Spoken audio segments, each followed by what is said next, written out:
A very warm welcome to Africa at Play. We broadcast into the world about Africa live on DSTV 802 or OpenView 628. Also available on SABC Plus. Alternatively, you can reach us from any corner of the world on channelafrica.co.za. Today we've got a big conversation with the big man, one of Africa's greatest, the people who have devoted their lives to the beautiful world of sport. We're talking about Patrick Selepe, who is a South African wheelchair tennis former player, coach, mentor, sports administrator, and umpire. He is well known for his remarkable contributions to the world of wheelchair tennis in South Africa, and he is also regarded as one of the pioneers of wheelchair tennis in South Africa when it was introduced to the country in 2003. Patrick is also one of the founding members of the Wheelchair Tennis South Africa, which was established in 2005. But before I finish all the great news about the beautiful work that Selepe has contributed to the world of wheelchair tennis, we've got the man right here with us, the legend himself. Dr. Selepe, very good afternoon and a very warm welcome to Africa at Play. Hi Neto, thanks for inviting me, and it's a pleasure for me to be here. Lovely stuff. I saw you brought your handsome boy with you and I started thinking, I wonder what did you get up to when you were his age?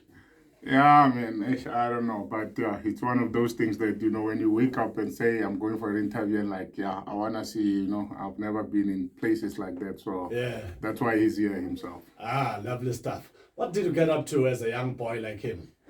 Yeah, I grew up like any young boy, which is why every time I tell him when he's doing something wrong, I'm like, I did it better than you. I was worse than you, so yeah. you can't lie to me. I've done everything. So I grew up as a boy, being like him, having two legs and playing like with other kids and not even knowing what is it that you love, what is it that you're good at. You just play everything that you can play.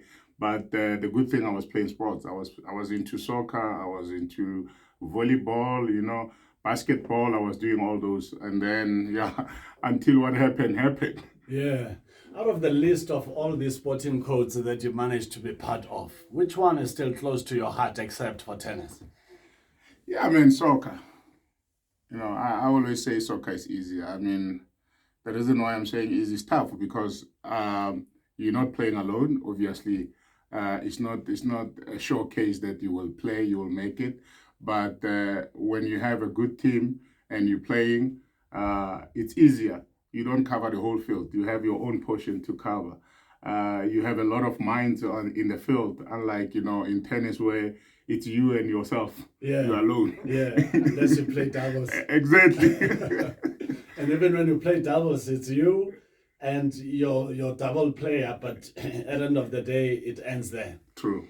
Lovely stuff indeed. Let's talk about wheelchair tennis. Your love for wheelchair tennis, where does it come from?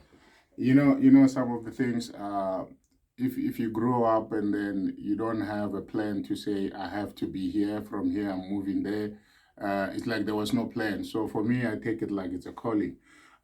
Because firstly, I lost my leg, which was terrifying. It was shocking in the family and all the stuff. It was not easy to take it. But with the support of, friends, family, which I always say is better than any medication that you can have, it really helped me to stand up and look for other things. And also the sport itself, before, I was playing sports. So the only thing I could do was to play sports. And that's the first thing that I wanted to know, which sport can I play? And funny enough, after losing my leg, I had to relocate because I wanted to change life, So I had to relocate and be going to my granny in Limpopo and start afresh. And then that's when I started my Sports for People with Disability in Limpopo, just for me to do something. Wow, super exciting. And of course, a touchy story indeed, but the bravery that goes with a man that loses his leg, and he's 10 times more positive than a lot of people that haven't lost anything. It's super touchy as well, and of course it goes a long way, but it is that moment where you can say, this is a story that can change your life, Africa. The conversation continues with the big man, the legendary Patrick Selepe, the man behind the existence of wheelchair tennis. Of course, he didn't do it alone, but he's the major pioneer behind the wheelchair tennis. So Pat, thank you so much for pulling through. Let's talk about mental strength, because for what you've gone through, but to still be standing strong mentally, physically, and otherwise, it takes a special case, and you are that special legend. Yeah, I mean, when you say that, you take me back to 1996 when I lost my leg. And, the only life you could tell was the life that you lived, not even knowing how is it going to be getting out of the hospital. So it was very tough. But, like I always say, I mean, there's no better medication than the support from the family, from the friends. So my school friends at those times, they did support me. The community itself, the Mashiko family, they did support me, and my mom was always there for me. And yeah, losing a leg, start thinking, how am I gonna walk? How am I gonna get another leg and all the stuff? It was very stressful. Thinking, not worried about the pain you're having, but thinking of the future, where you're going. And one matron came to me and said, Patrick, don't think like, Kibului and all the stuff, but Yeah. one thing for sure, God have a purpose about you. And, asking myself a question, if God have a purpose about me, why taking my leg? Because I didn't know. Yeah. And then today I can tell you there was really a purpose from God. Wow. How did it happen? It was bone cancer. Like I said, I was playing soccer and all the stuff. Then I fell and I had a pain on my knee. And then I went to doctors in and out until I got a specialist for the bones. And the damage was already there. So they found it's a cancer, started on the toe going up, the bone cancer, osteogenic sarcoma. And the only cure was amputation and above the knee. And I couldn't say no, because I saw people dying in front of me because of the denial of saying no. And the more you delay the time, then it goes up, and then you're gone. Mental strength is a journey. When it happened, you had so many questions, questioning this, questioning that. But here you are, years later, almost 20 years later. Here you are and still going strong. But you've also brought many smiles to people that looked at you, and you played tennis better than those who haven't lost anything. And it's just a remarkable story. How long did it take for you to finally make peace and say, it is what it is? I'm happy that I'm making a difference. Yeah, I mean, TV itself helped me a lot because 1996 and then the year 2000, I saw Fanny Lombard. He was a big man, and then he lost the leg above knee, and he was doing shot put and javelin. As a former sports person, played soccer and all that, I realized, what, I can do better than the big man. I was thin by then, not like now. Yeah. And then relocating to Limpopo, then I went to the Department of Sports, Art and Culture in Limpopo and asked, where can I take part into sports for people with disability? Unfortunately, there was no community club for people out of school. It was only schools. And then that's when Polokwane started the club. And I was the member of that. I played wheelchair basketball. I did long jump or high jumps. And then I broke South African record in high jump. And that's when life started, People start seeing you, people start reading about you. Everyone and then you wants to get speak that to confident, you. Wow. Super exciting indeed. And just some of the highlights from your days when you were still in Limpopo partaking in sport without what has happened, but you still put it behind you and said, I've got to keep fit, but also I've got to help others out there, because today we speak about you as a renowned man who has done wonders for wheelchair tennis. And I know for sure that before wheelchair tennis was under Tennis South Africa, it was on its own, and it's because of the brain that we are speaking to right now. Yeah. I mean, moving to wheelchair tennis, hence I was doing other sporting codes like javelin, shot puts and all that. I was just active into sports for people with disability under SASAPB. And then we had like championships that were played in other provinces and all that. And there was wheelchair tennis formed, but it was not officially registered. Then we had to play in Durban. And on that day, I lost everything. I never won even any point because I was still into high jump. I remember I had to leave a match and say, I'm going to jump, I'll come back. Yeah. and then after that, that's when I started falling in love with tennis itself. And that's how I became one of the founder member under registration for the company. And then, I never looked back after that. When you instigated the establishment of wheelchair tennis for South Africa to have its own federation, knowing very well there's also Tennis South Africa, which is the mother body of the game. Did you feel like, regardless of all the challenges, I'm going to push forward? Because I know people who have great ideas, they start something, and then it falls off because they just didn't have the resilience to keep going and to keep pushing. Yeah, I mean, for me, it wasn't like competing with Tennis South Africa or something that was already with Tennis South Africa or starting on the other side. Honestly, I didn't even know that we should be in the same umbrella because of it was sports for people with disability. And by then, as I told you, I was playing for basketball as well. Basketball, even today, it's separated to Basketball South Africa. It's Wheelchair Basketball South Africa. So that was how it was, and then it was good. It was good. We never had any problems because for us to be recognized internationally, it was not Wheelchair Tennis South Africa that was recognized. Yeah. It was Tennis South Africa. So we wouldn't leave the country to represent South Africa without the endorsement of Tennis South Africa. So somehow there was a link between Tennis South Africa and Wheelchair Tennis South Africa. Was the transitioning from wheelchair tennis to the umbrella of Tennis South Africa smooth, or there were challenges?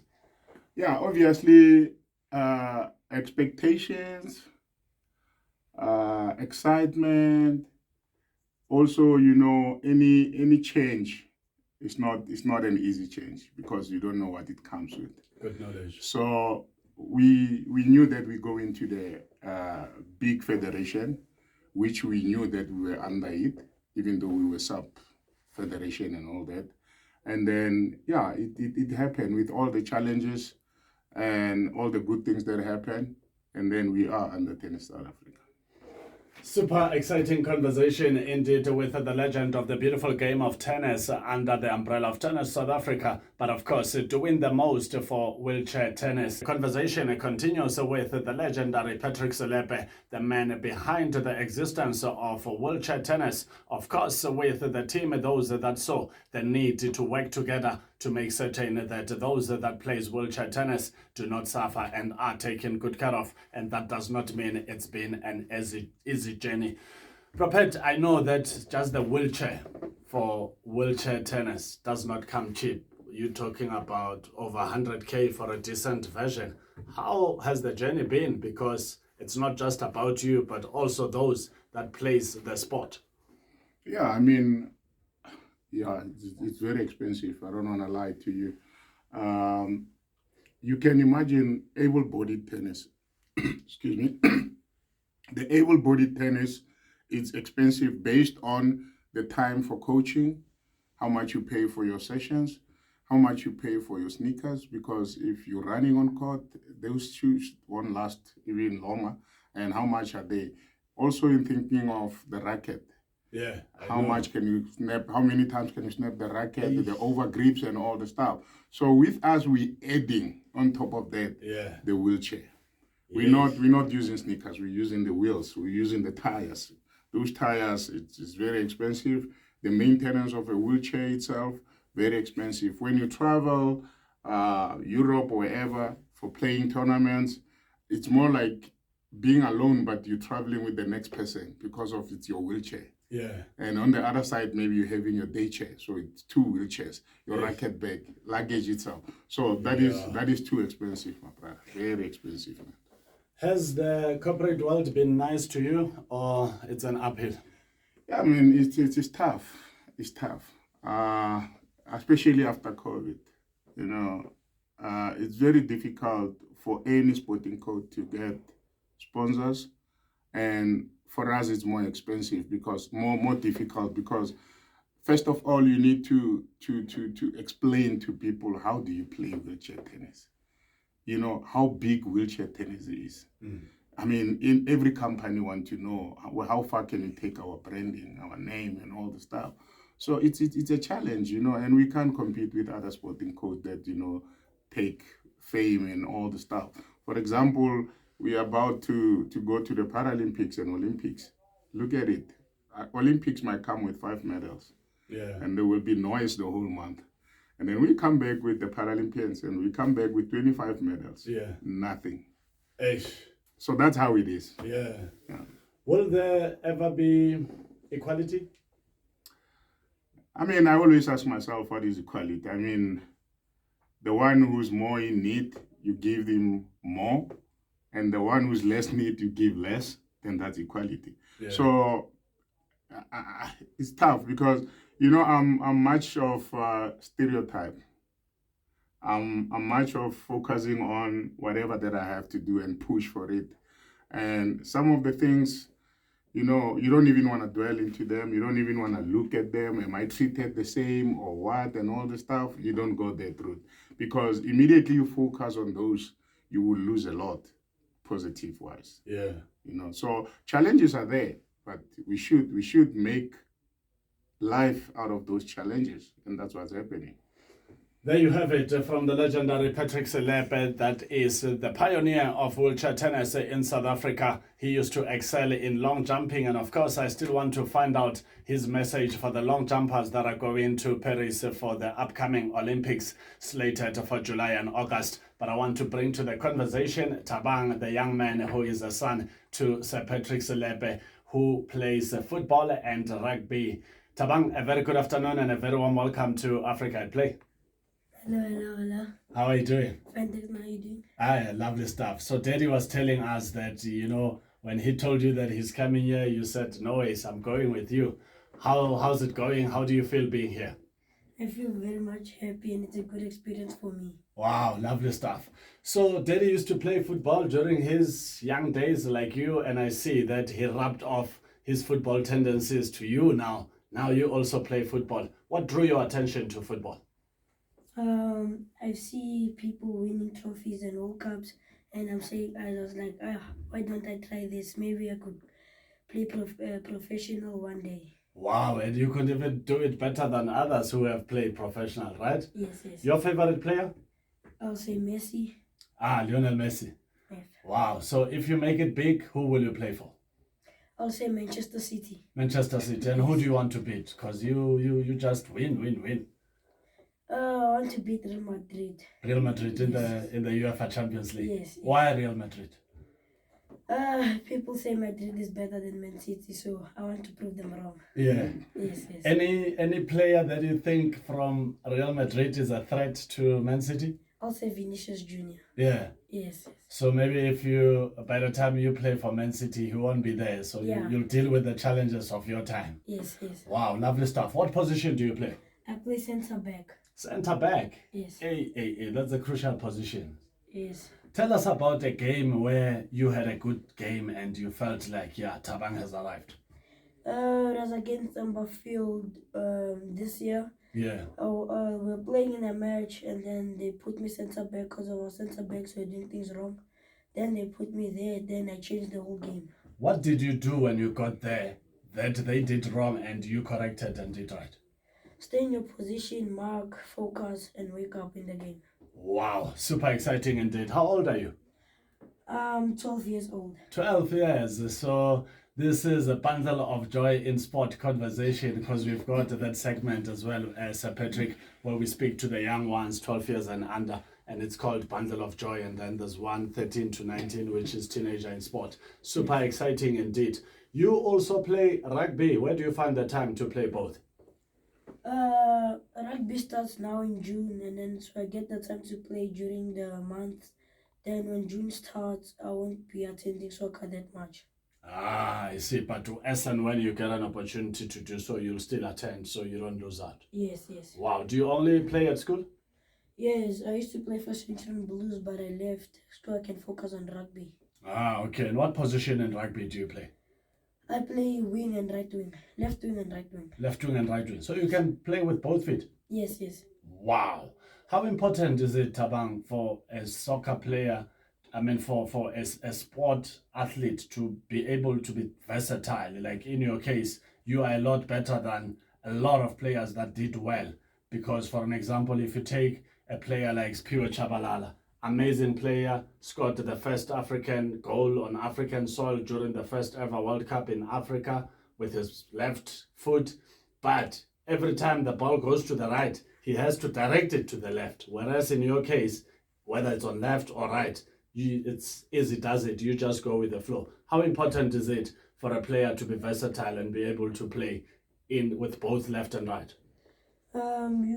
I focus more on my left foot, so you need to make sure you can use both feet so you can play everywhere. Then it's easier for you. Like if the ball is on the left and you use your right, and then you can use the other leg to cross or anything like that. Wow, super exciting. When last did you play soccer? I'll say 2 weeks ago against Berger Right. So we're playing the quarterfinals now. We're supposed to play the semis, but the school is on holidays. So now we're through to the finals. Wow, super exciting indeed. And do you know when the finals will be? Yes, they're going to be playing on the 12th of June. On the 12th of June? Yes. What are you looking forward to on the 12th of June? Just to get a big win. A big win? Yes. What will a big win be scoreline-wise? It's a very good team. What do you call this school? Wood Hill College. So I think maybe 2-1 or 3-2. 2-1 or 3-2, Yes. as long as you win the match. Yes, yes. Wow, super exciting indeed. And what have you said when you got an opportunity to speak to some of your teammates, telling them about how important it is to win? I'll tell them, do this is what you're doing wrong, do this to correct it. Then they do it, then we win the game. Wow, lovely stuff. And if it happens that you get blessed in both sporting codes, you excel in football and you excel in rugby, and you get to the crossroads now where you've got to decide whether you're going to play for Man City or you're going to play for maybe the Sharks or the Blue Bulls or whoever your favorite rugby team is. What's going to happen when you get to those crossroads, or you'll decide when you get there? I'll say I'll go for rugby because I started playing rugby when I was still young, like 6 years old. Wow. I asked my dad to play, then I started playing for my school. Then we started playing tournaments, and then I continued playing rugby. Then when COVID hit, I had to stop, and then I went when COVID was over for us, I went back to school. Then I played school soccer. Then I went to rugby. Now I continued both. Wow, super exciting. When last did you play rugby? Oh, last year. Super exciting. Have you seen Daddy in action doing his thing on the tennis court? Yeah, I've seen him. I've seen him. And what did you say to him after the match? I used to say, how do you do this? How does it work? What happened for you to come here and all those? And if you get an opportunity, time permitting, would you try tennis? Yeah, I would. Just that it's too much. Lovely stuff. And Daddy's doing awesome work. I mean, he's one of the greatest that have made certain that in South Africa there's a structure for wheelchair tennis. He's a sports administrator. He used to excel in long jump. He used to play basketball. He's done it all. When you look at him, how do you feel knowing that you are fathered by a man who's done great things under the umbrella of sport in the country? I'm very happy for my dad, even though he lost one leg and he still does good in things. Yeah.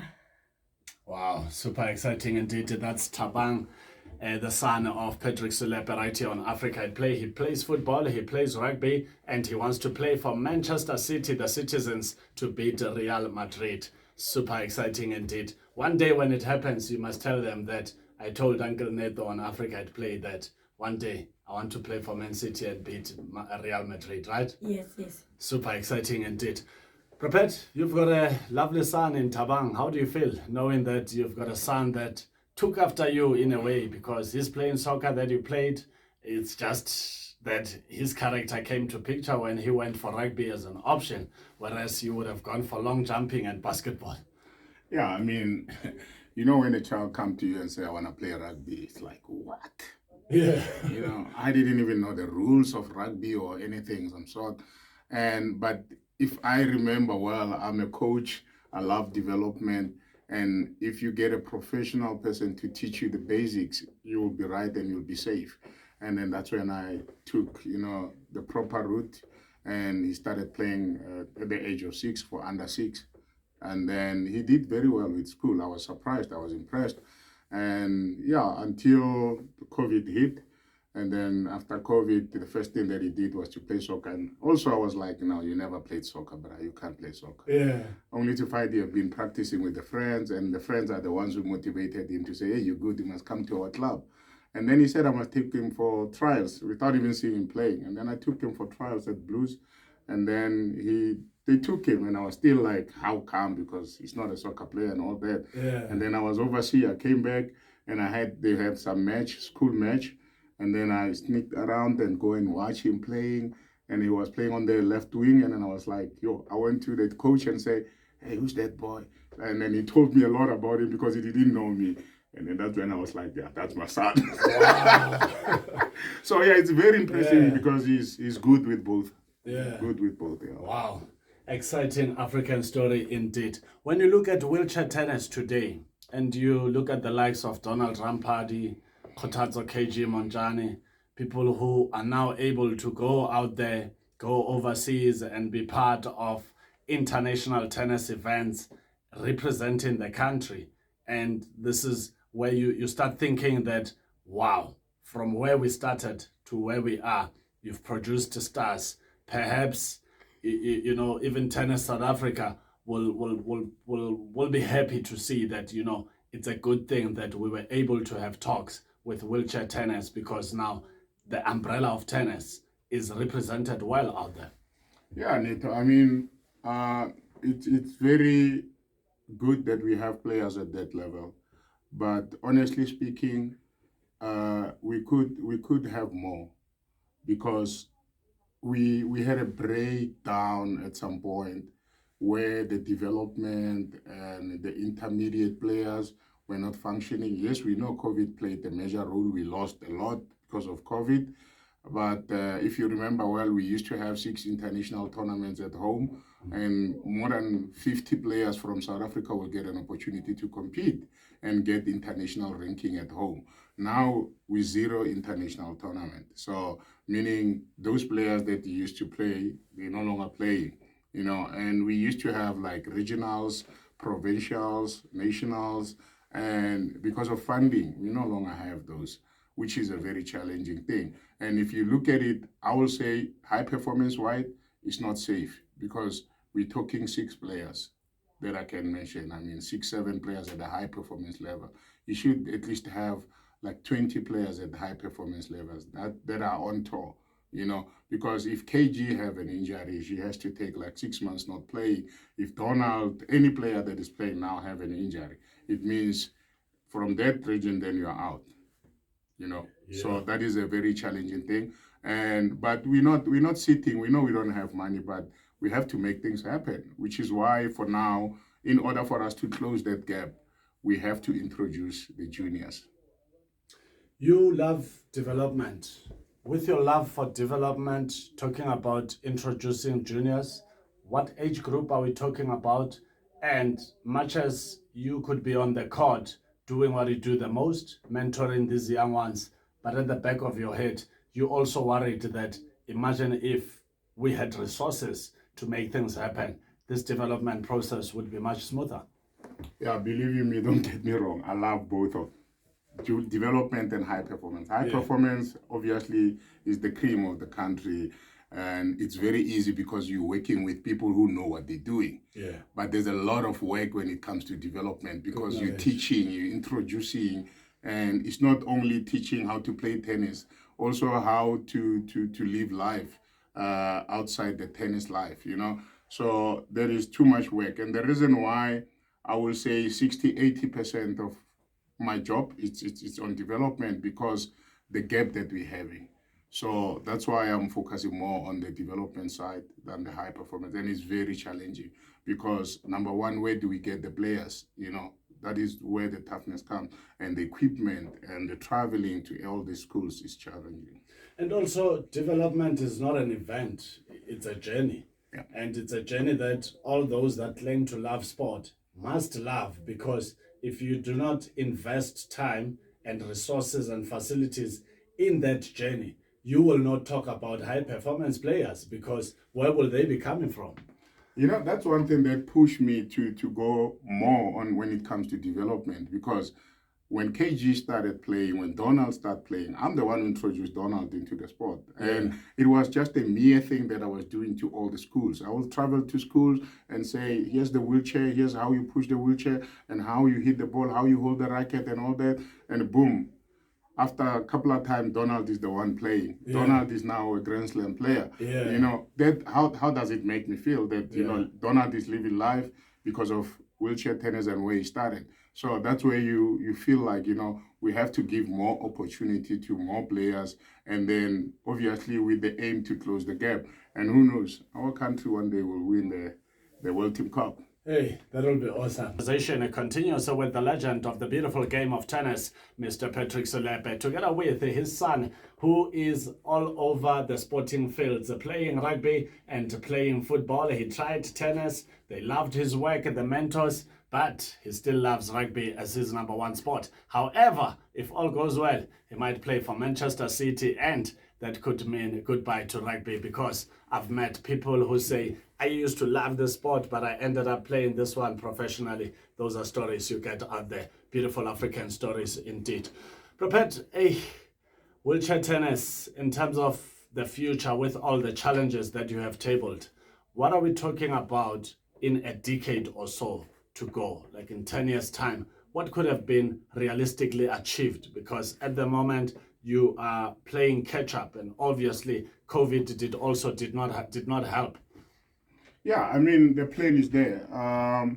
We're trying very hard to partner with the schools, and so that proper coaching can happen at the schools. Because if you don't get it right at the grassroots level, then that will be a big problem. So with the schools, we're working on that. And then the other thing that we're doing is last year we had like 2 tournaments for the juniors, because we want to close that gap that I'm talking about. So with that, competition drives the sport. And if you are not recognized internationally, it's a challenge, because you will never get any rewards or any support internationally.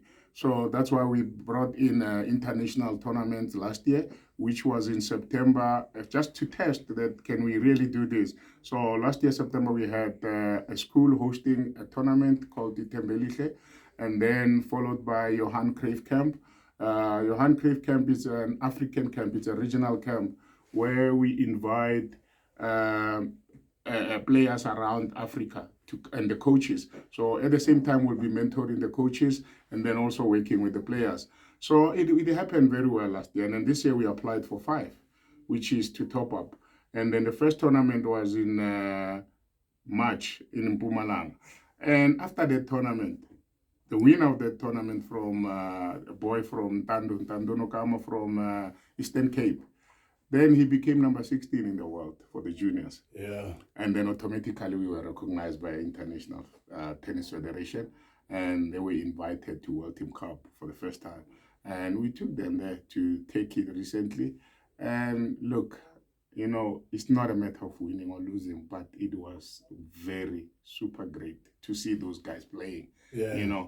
And that's what told me to say, these young boys are now 18, meaning next year they won't play for the juniors. So now we need to bring back the futures. The futures is an open tournament that accommodate, the youngsters and the old ones. So in that regard, that's where we're going back to bring the competition to drive the sport itself, so that we give someone at the school a reason to practice.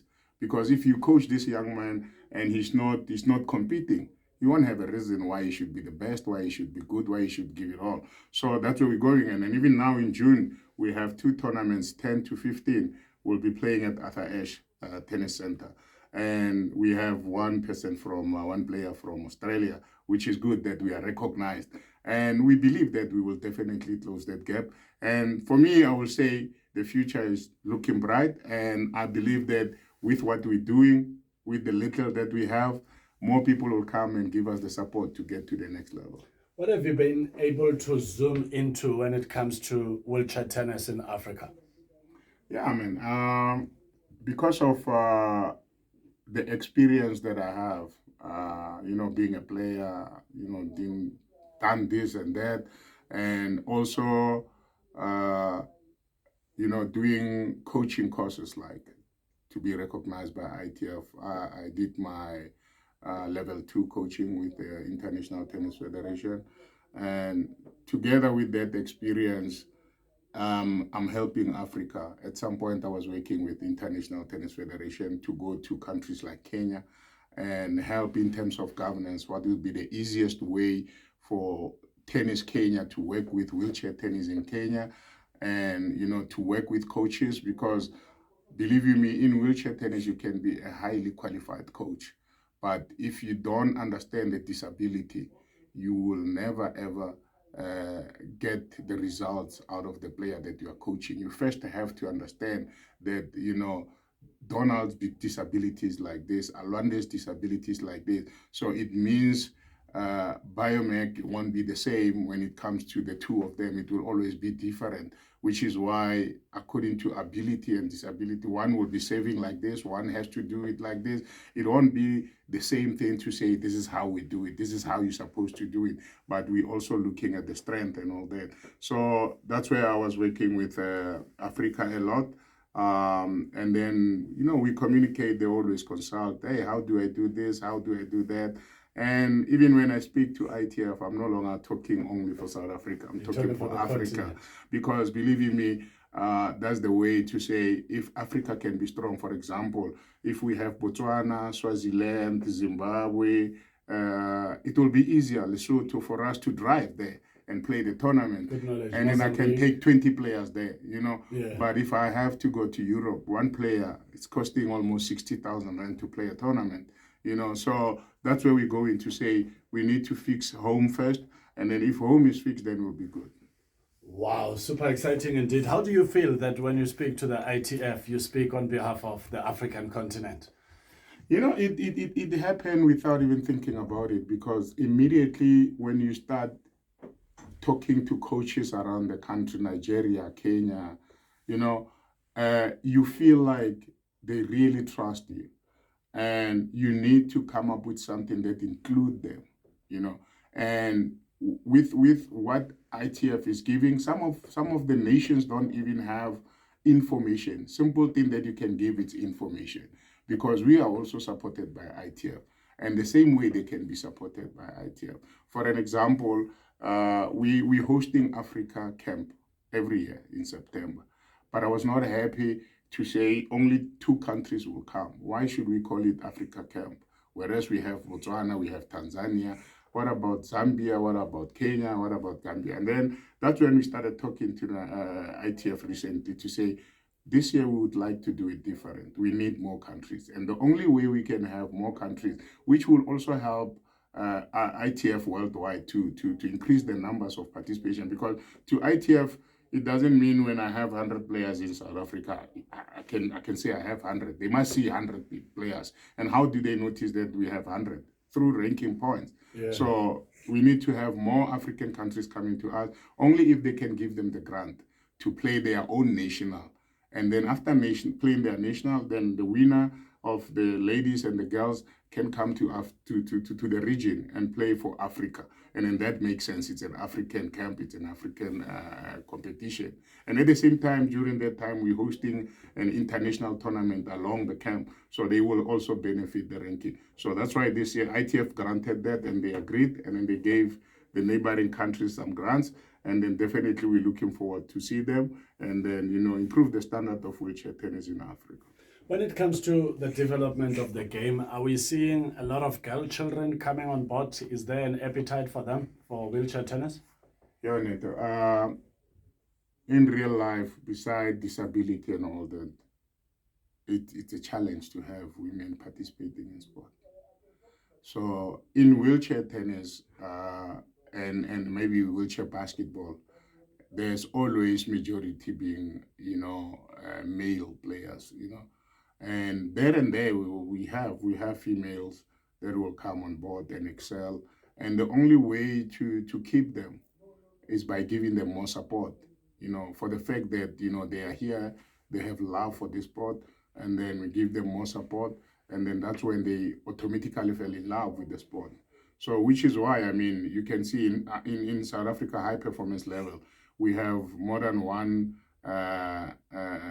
men that are playing international. But when you look at on the side of the women, there's only two with ITF ranking, which is Mariska and KJ. And that's where we lack a lot to support more women to come on sport.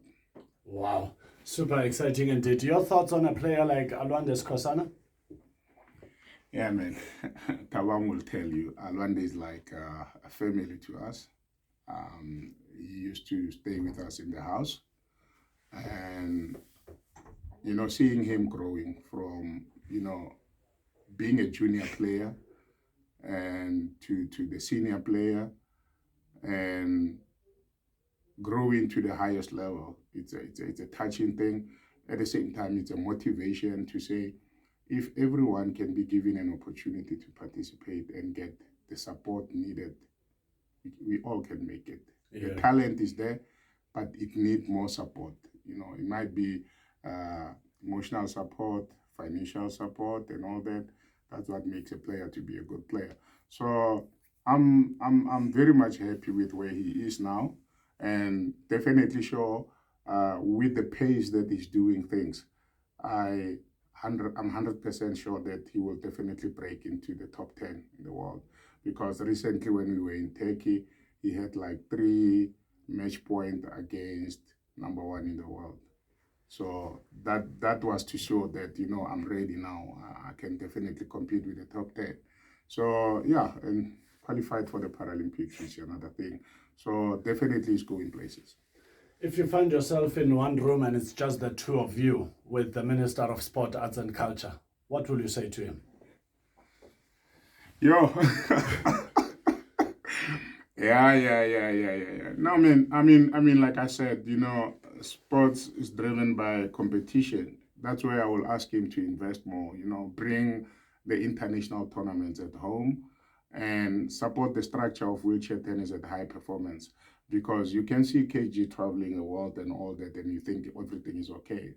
I mean, mental wealth, it's not that they're not that good, because there's a lot of challenges. And at some time they're on their own, you're thrown out. I mean, the wheelchair, if you get there, is broken and all that. Who will you tell? You're on your own. No one can come and fix your chair. You're on your own. So those challenges, I mean, if at some point we can have support for our high performance center, where we can have our players based there and training there, I think it will be great. So the two things that I will ask is to bring back the competition at home, international tournaments, and also to support our high performance players. That will be. With all these challenges that players find themselves going through, as they are senior, when you find yourself with them, what do you talk about, especially as a way of motivating them not to despair? Because yes, they are pushing forward, but it doesn't change the fact that challenges are many. But you also don't want to dwell onto those challenges, but you also can't behave like they are non-existent. What do you say to them so they do not despair? Talking, as they always say, talking is very cheap. I can say all the things to support you, to motivate you, but it's also a matter of what am I doing, showing that I'm interested to support you. I mean, we can talk of Lucas Itole. I mean, I'm connected with the players, emotionally, physically, I'm there. And I know their challenges. It's not like I don't know their challenges. And they also know that, if I have, powers to change the situations, I will do.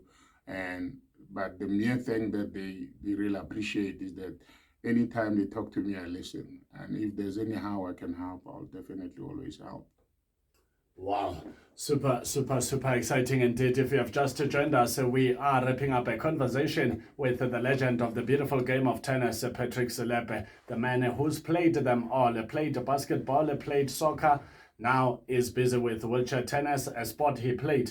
But of course, he is now the mentor of the game. He's a sport administrator. And of course, he is also the umpire of the beautiful game of tennis. As we wrap up this conversation, in an event that there's a billionaire who doesn't know what he wants to do with his billions, what would you like to say to him? Because wheelchair tennis needs some of that money.